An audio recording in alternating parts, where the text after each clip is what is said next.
So last time we had basically been laying out the structure of personality according to Freud. This diagram here, does a good job in sort of um, correlating all of these different parts of personality with also the levels of consciousness, because this is again something that Freud really talks about when he talks about personality. He talks about how the conscious part of the mind, of the human mind, is what he says it is just the tip of the iceberg. So, what this diagram is really is that it's showing you this iceberg, right? And if you see that, the majority of the iceberg is underwater, so, this is the part which is underwater, and this is the part which is above the surface of the water. And this, according to Freud, is the conscious mind, which has contact with the outside world, right? Now, according to Freud, the other level of consciousness then is the preconscious, right, which consists of material just beneath the surface of awareness. Now, examples of this could be, for example, what did you have for breakfast? This is something that, you can bring into conscious awareness at will, right? But it is just below the surface of awareness, right? Or for example, what is your middle name? This is also something that and you can easily bring it to the surface of consciousness, but you need to retrieve it, right? Or for example, what did you have for breakfast? So all of these are what make up your preconscious. Now, on the other hand, we have the unconscious, right? Which consists of all sorts of desires, memories, feelings that you might have, right? And all of these are very difficult to retrieve, right? And it is well below the surface of awareness. So you do not know of all of this material that is housed under your unconscious. So, your unconscious may be made up of, let's suppose one particular component of your unconscious may be certain memories that were so painful that you chose to suppress them, right? That you chose to forget about them. So they're no longer at the surface of awareness, right? So this is what Freud's idea of the levels of different levels of consciousness are. And basically, what you see in this diagram is that, these different parts of personality that we looked at earlier, the id, the ego, and the superego, how they correspond to these levels of consciousness as well. So, what you have here is that the ego, is because it has contact with the outside world, right? It is at the level of conscious reality, conscious experience, right? Whereas the id, which is really, the id essentially is a very primitive part of personality, right? It's the part that is run by what we call the pleasure principle. And what we see is that this is largely unconscious, right? And even when we look at the superego, right, what we see is that they basically go from being just below the level of consciousness, so just right at the pre-conscious level, and they go till the unconscious mind, right? So, with the superego, the moral imperatives are something that also constitute the pre-conscious as well, but they're also part of the unconscious mind, right? So this is basically the overlap between the different components of personality and the different levels of the conscious mind, according to Freud. So sticking to our discussion on these different components of personality, what we see is that sometimes there can be conflicts, right, between the id, ego, and superego. So we considered one such conflict in which you wake up for class, your id says go to sleep, and your superego says no, you cannot go to sleep because your parents are paying a hefty fees, and it is very bad. It is, sort of ill-mannered to be missing classes, right? So what happens is when there is such a conflict, right? Because this is what is happening. Your id is pulling you in one direction, and your superego is pulling you in another, right? So this is what conflict is, right? This leads to there being anxiety, right? And anxiety is something that the individual wants to rid themselves of, right? And then what we get is, these self-defense mechanisms that arise in response to this anxiety. So according to Freud, right, there are these unconscious reactions that happen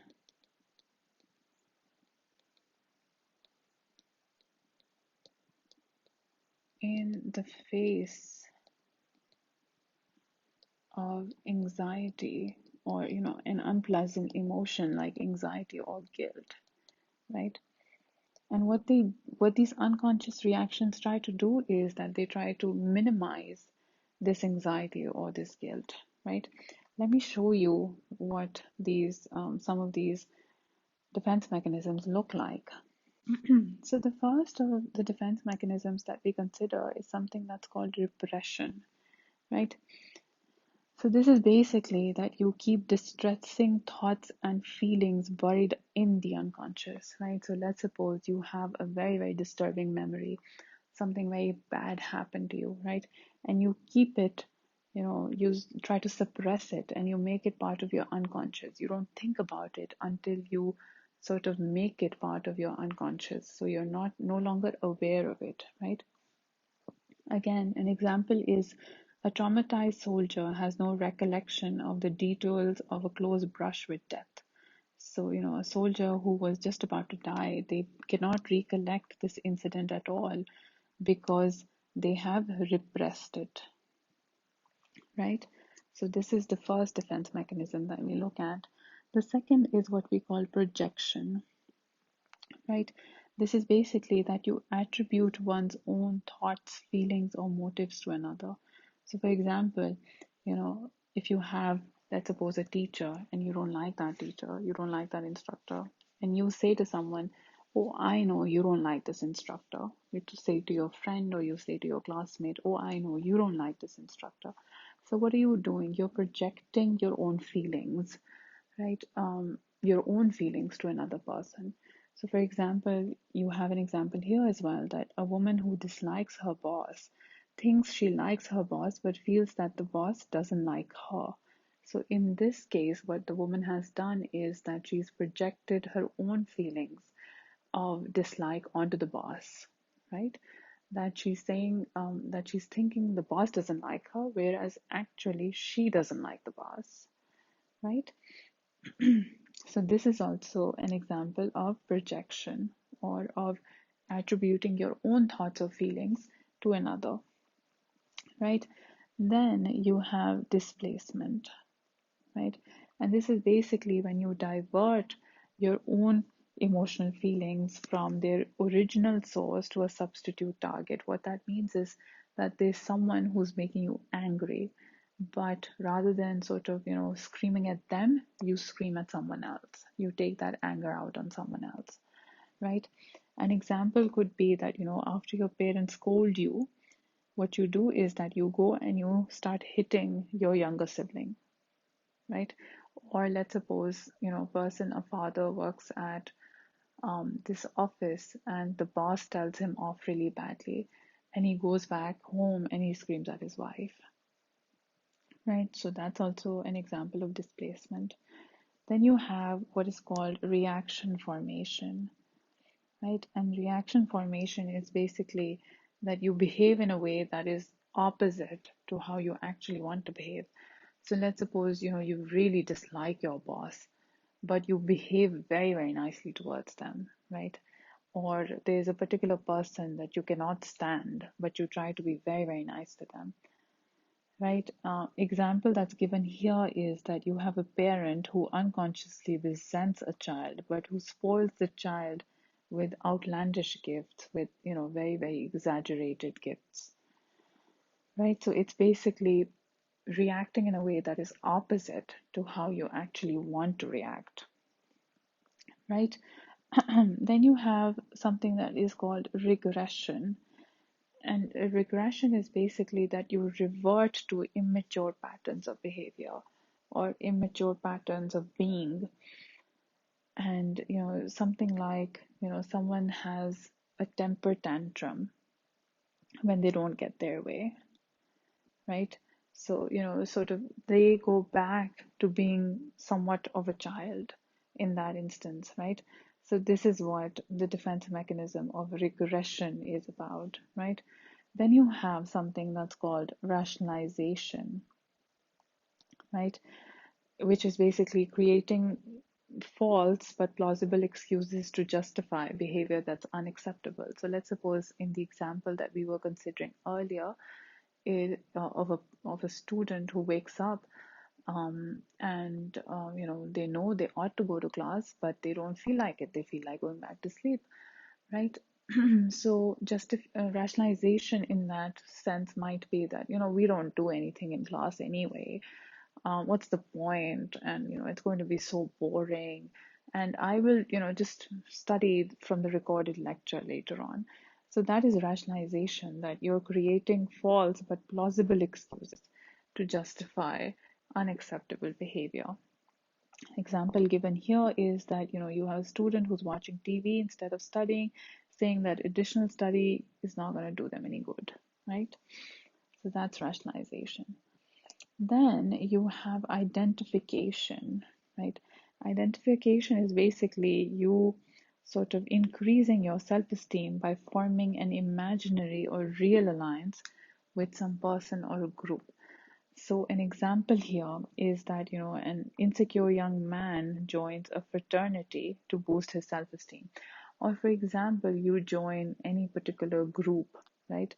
Any particular, let's suppose, certain young people join cults. So they come to identify with this particular cult, right? Or let's suppose, young people start wearing, or they start becoming, what they call, um, what is the term for it? Might want to, sort of start dressing up like a hippie because you identify with this particular group of people who call themselves hippies, right? So that's what identification is about, that you're giving your self-esteem a boost by attaching yourself to this particular, group of people, or it could be one particular person as well, right? So that is the defense mechanism of identification. And now when you look at all of these defense mechanisms, you should see that all of them work towards reducing anxiety or reducing guilt in some manner or the other, right? That is their basic function, right? And they are, they are unconscious reactions in essence, right? So, you can see how they reduce anxiety or guilt. So, for example, with repression, you have this disturbing memory or this disturbing feeling, and it's giving you anxiety. So what you do is that you just sort of, repress it. With rationalization here, you have, you want to do something, but you cannot do it because your super ego does not allow it, and you're sort of making excuses not to do it, right? So you're trying to minimize anxiety that you're experiencing because of this conflict between your id and your ego. So all of these different defense mechanisms, in essence, they're doing the same thing, that they're trying to reduce anxiety and guilt. Now, next we come to Freud's idea of his psychosexual developmental stages. Now, according to Freud, right, what's happening when a child is developing, right, when a child is growing, is that at each and every stage, they have different sexual urges, right? And how those sexual urges are dealt with by parents really play a huge part in their personality development, right? Now, according to Freud, these sexual urges at different ages are centered around different points in the body.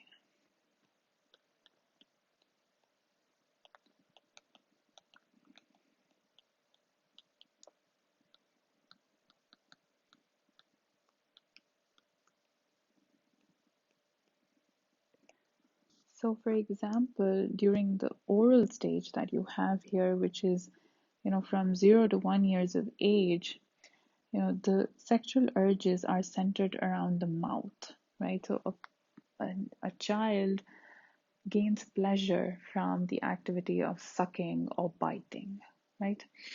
And basically, the key task here, or the challenge for parents, right, is the process of weaning from breast or bottle.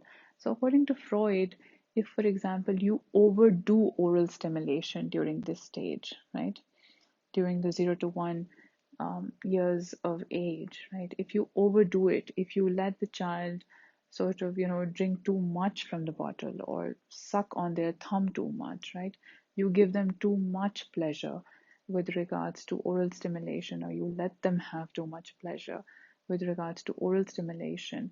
What that will do is that, if you either overstimulate or understimulate, that will create a problem. That will create what Freud calls a fixation. And what that will do is that will sort of result in failure.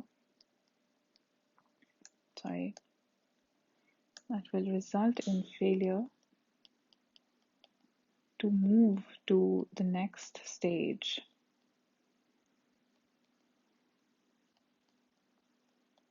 So a child will sort of be stuck in that stage, right? So a child, let's suppose, who's stuck in, an adult who's stuck in the oral stage will tend to perform behaviors that are associated with the mouth. So let's suppose if they'll tend to eat a lot more, or they'll tend to, let's suppose, smoke, right? So this is Freud's idea of fixation within the oral stage, that, children, when they are between 0 to 1 years of age, their erotic focus, or where they're sort of deriving pleasure from, is the mouth, right? And you might have seen this in children, that children put everything in their mouth, right?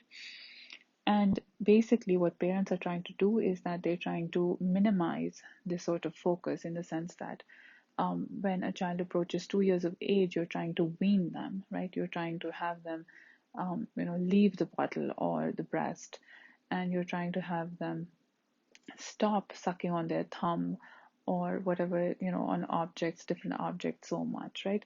So if parents, do any of the opposites, that they either understimulate or overstimulate a child, that might result in what Freud calls a fixation, right? And this fixation will then leave a very significant impact on what their personality looks like as adults, right? So similarly, you have the anal stage, which is 2 to 3 years of age, and the erotic focus is then the anus, right? Because usually what's happening in this stage is that parents are teaching their children potty training, right? And then again, if a parent is very, very strict about potty training, about toilet training, then what that's going to do is that that's going to leave a mark on their personality. And if the parent is not strict at all, or is very, very lenient, that is also going to play its part in leaving a mark, right? So either way, you can cause a fixation by either underdoing it or overdoing it, right? Then you have what is called the phallic stage, which is between 4 to 5 years of age. And this is where, young children are discovering their genitals, right? And they're also identifying with adult role models, right?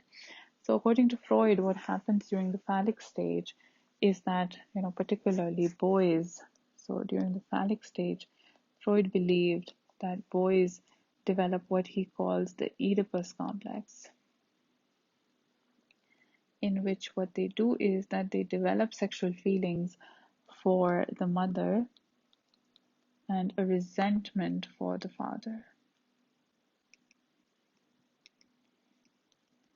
But according to Freud, by the end of the phallic stage, as children enter what he calls the latency stage, these feelings are overcome.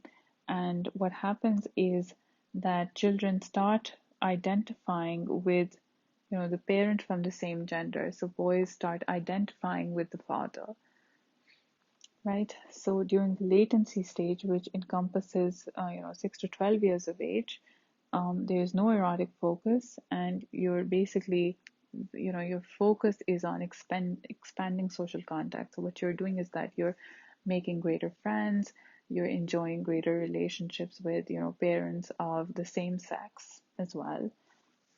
And then obviously during puberty, the stage is genital. The erotic focus is again the genitalia. You're establishing intimate relationships and contributing to society through working, right? During this particular stage. So according to Freud, these stages are very, very important because and how parents deal with a child at each stage. So for example, when you have the oral stage, right, if a parent does not stimulate a child at all, right, so if you understimulate or you overstimulate, what you do is that you run the risk of causing what is called a fixation, right? And an individual who is fixated, let's suppose, right, in the oral stage, right? So they have a fixation in the oral stage. What that will do is they will indulge in more behaviors associated with the mouth,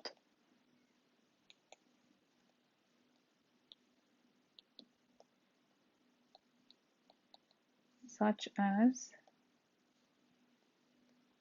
smoking perhaps, or eating, right, etc. So this is, Freud's ideas. This is one example of a fixation in one stage.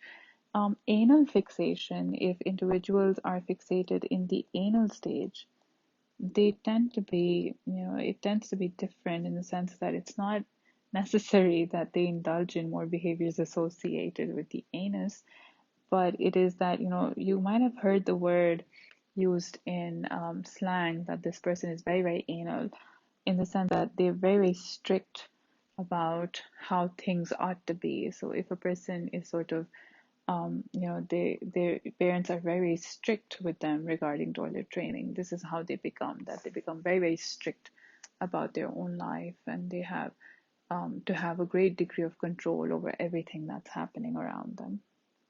So yeah, so this is basically what Freud's psychosexual stages are about. And next we look at the work of Freud's student, who is known by the name of Carl Jung. Now, Carl Jung branched away from Freud and created his own branch of psychology, which he termed analytic psychology.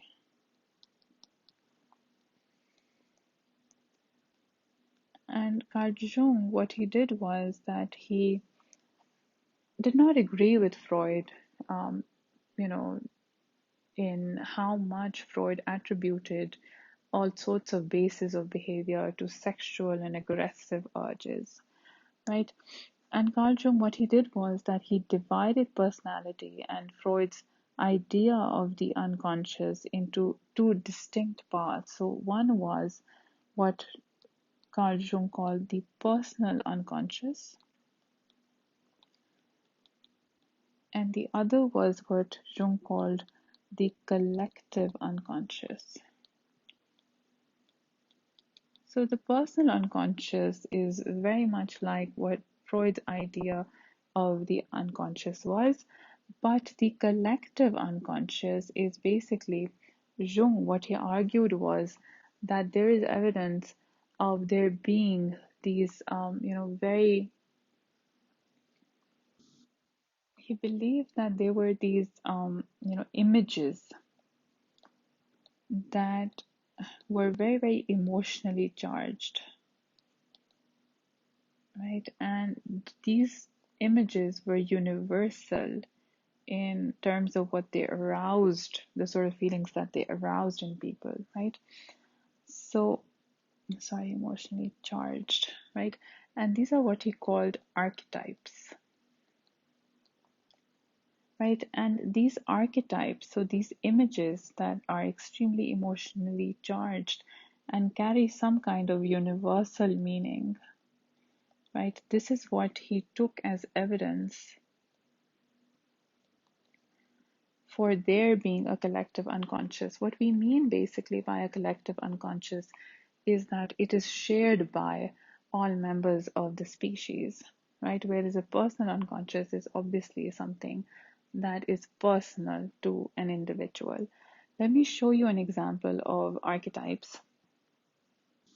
So what you see here are, these mandalas from various cultures. So what Jung discovered was that this mandala or this magical circle seems to have universal meaning. So you will find this kind of image in Russia. This is the image that we're talking to. In, also Navajo Indians, which are basically indigenous American tribes, right? You also find, the mandala in Hindu culture, right? So this is something that Jung took to be an archetype, which is basically an emotionally charged symbol that seems to carry universal meaning. And using, his idea of archetypes, he argued for a collective unconscious, which is basically that, you have person A here and they have a personal unconscious. You have person B, person C, all of them have a personal unconscious. But then there is an unconscious that is collective to all of them, that is common to all of them. And this is where it's in the collective unconscious that you have, the archetypes stored. And he believed that, in the collective unconscious, you have memories of your ancestors,